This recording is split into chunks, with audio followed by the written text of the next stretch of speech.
Em uma rápida entrevista à nossa repórter Débora Sena, o senador Flávio Bolsonaro, filho do ex-presidente Jair Bolsonaro, classificou como desrespeito o fato de ele ser sondado como possível candidato à presidência da República. Segundo Flávio, essa hipótese nunca foi discutida entre os integrantes do clã. Vamos ouvir. Senador, o senhor citou aqui um retorno do presidente Jair Bolsonaro para 2026. Apesar dessa convicção, o senhor também é um dos cotados no páreo para as próximas eleições presidenciais. Que autoavaliação o senhor faz? Não, em primeiro lugar, a sensação de... vai com Deus. A sensação de indignação do Bolsonaro é de todos nós. E ele ficar fora de uma eleição na mão grande. Algumas pessoas se acham no direito de saber o que é melhor para a população, ao invés de respeitar a vontade do eleitor. Eu sou pro meu nome ser colocado aí, isso é coisa que a imprensa que fica especulando. Dentro de casa nunca teve essa camboça. Eu acho um desrespeito quem coloca o nome para ser uma possível alternativa ao Bolsonaro, porque para esse nome prevalecer é sinal de que o presidente Bolsonaro tem que se ferrar. Então é algo que é contraditório. Então o nosso candidato é o Bolsonaro. Eu não sei de que forma exatamente isso vai acontecer, mas eu tenho a convicção de que ainda existe justiça. Esse país, em algum momento, vai baixar o bom senso de novo, na maioria especial no Supremo Tribunal Federal, para que as barbaridades que têm sido cometidas contra ele, contra a sua família e os parlamentares especial de direita, isso vai parar de acontecer. Então, nós não vamos existir no nosso Brasil. O senhor citou aqui diversas vezes o governo Lula, os resultados, e agora a chegada da deputada Gleisi como ministra. Como é que o senhor, como presidente da Comissão de Segurança Pública, se preparou para fazer frente a esse governo?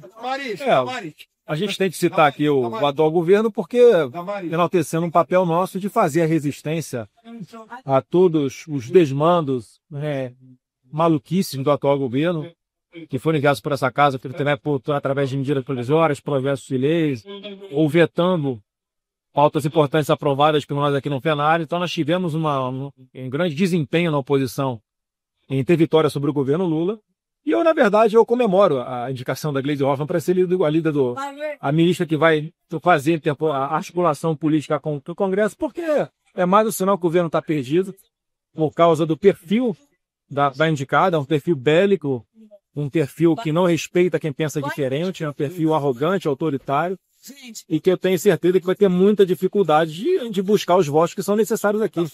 Uma pessoa nesse ministério não tem que ter o perfil de fazer disputa ideológica ou disputa política, porque a principal função é conseguir construir uma base de apoio no Congresso Nacional, e é algo que ela não tem o menor perfil para fazer. Então eu comemoro no sentido de que eu tenho certeza que a oposição vai ter mais vitórias ainda, com ela tocando essa pauta.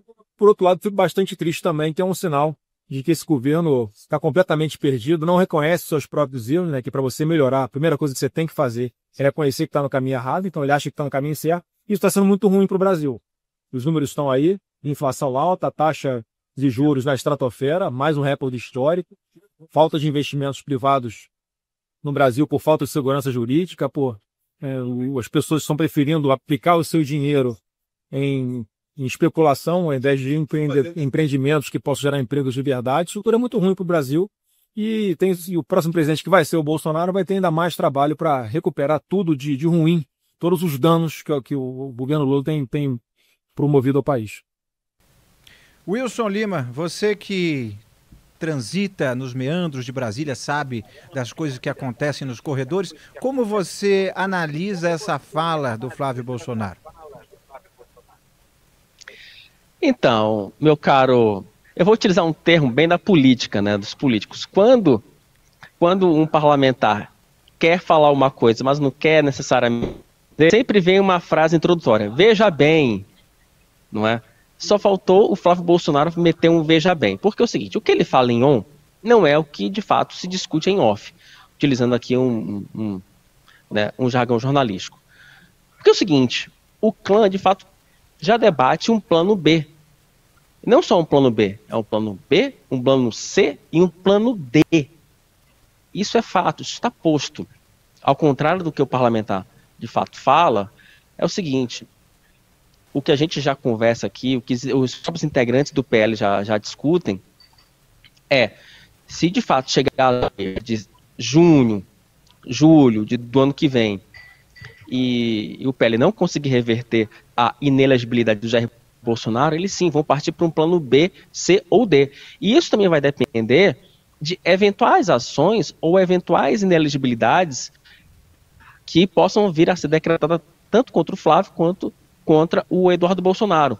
É bom lembrar que tem esse inquérito do golpe, ele vai ter, que está no Supremo Tribunal Federal, ele vai ter alguns desdobramentos. Os integrantes do PT querem levar esses desdobramentos para o TSE, justamente para tirar ali do circuito tanto o Eduardo quanto o Flávio. O Flávio é apontado de fato como o candidato mais, como o plano B desse presidente, por uma questão muito simples. Ele é senador, ele tem mais 4 anos de mandato, poderia concorrer sem nenhum tipo de problema. O Eduardo não. O Eduardo, se ele for partir por uma campanha presidencial, mesmo, né, com o aval do pai, ele vai por risco, porque se ele perder, ele fica sem mandato. Então, para ele não é interessante. E tem também o plano D, que nós já falamos aqui no meio-dia, já escrevemos aqui em Um Antagonista, que é o plano Michele, que ela aparece também com uma possibilidade, por isso que ela tem aparecido tanto na mídia ultimamente. Então, assim, por mais que isso não esteja na mesa, nesse momento posto, é uma situação que se descarta, que o clã não descarta. E em política, é aquilo que eu sempre falo, política, você não enxerga amanhã, você não enxerga para, hoje é 13, você não vai enxergar o dia 14, você enxerga para 14 do ano que vem. Então, o clã, de fato, está de olho, mas essa declaração, de fato, que ele deu para a Débora Sena é importante para tentar ali botar jogar uma água fria, jogar uma água no chope de quem estava trabalhando, né, antecipadamente para tirar o Jair Bolsonaro da disputa. Rodolfo Borges, o Wilson trouxe aí o plano A, o plano B, o plano C e o plano D. E o plano T, existe? O plano T existe também.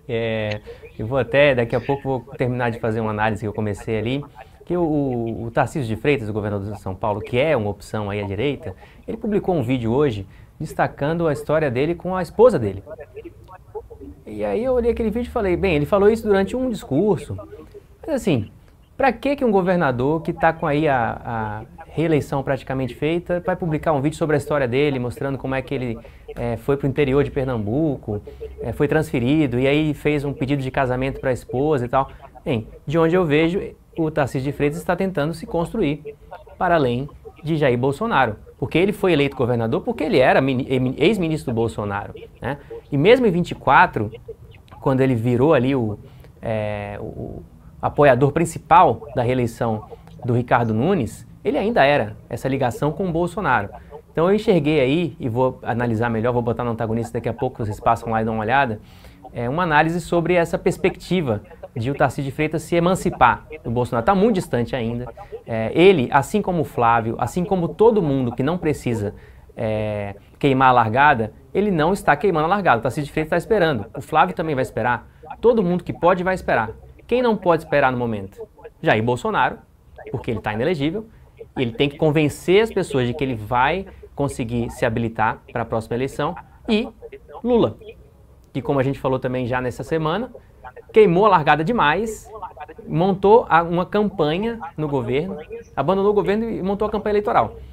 Por quê? Porque ele está em dificuldades. Então são os dois principais titãs aí da política brasileira que estão em dificuldades no momento e precisam ficar queimando essa largada diariamente. Bolsonaro voltou a falar essa semana, eu sou o candidato à presidência, o Tarcísio é o candidato à reeleição.